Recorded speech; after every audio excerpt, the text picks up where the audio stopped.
une histoire qui mériterait tout un film, un feuilleton même. Christine Bernard, bonjour. J'ai été fusillée, ma chérie, c'est votre livre, édité aux éditions 1000 sources de Tulle. Vous êtes née à Limoges, vous y avez grandi, mais vous avez des origines polonaises. Christine, que s'est-il passé le 1er août 1944 ? 1er août 1944, c'est l'insurrection de Varsovie. Toute la ville s'insurge contre l'occupant allemand. Et ma mère, qui a 15 ans, rejoint un groupe de résistants et se cache dans une cave en attendant les ordres des chefs de réseau. Mais qui ne viennent pas à la place. Ce sont les nazis qui vont arriver et qui vont fusiller d'une balle dans la tête, face contre mur, les personnes qui étaient là, dont elle. Des gamins, hein. Des gamins de 15, 17, 20 ans à l'époque. Armés de courage pour libérer leur pays, et ils vont tous mourir, sauf elle. Elle va se relever, combien de temps après, je ne sais pas. Elle croit qu'elle est morte. Hein. Elle croit qu'elle est morte. Elle se signe avant de tomber. Elle n'a plus mal, elle ne sent rien. Elle se laisse complètement tomber.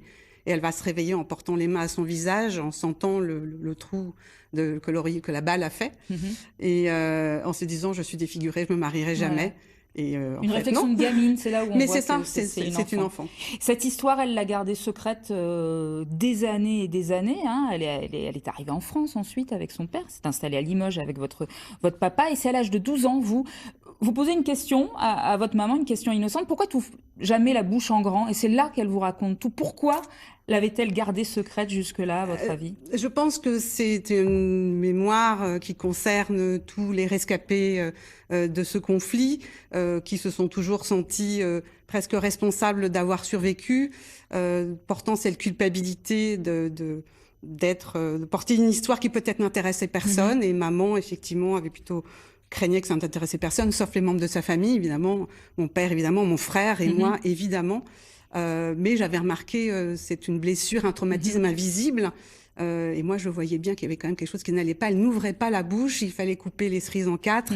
Il fallait couper les morceaux de chocolat en 4. Elle n'a jamais pu croquer dans une pomme. Et un jour, je lui dis, mais pourquoi tu ne peux pas ouvrir la bouche? Et voilà, elle vous dit tout. Et c'est un choc. Et en 2017, de second épisode, enfin il y en a plein dans le. Moi vraiment le livre, je vous le conseille. Il est hallucinant. Hein. C'est mieux que Netflix, je vous disais au maquillage, beaucoup. Et c'est vrai.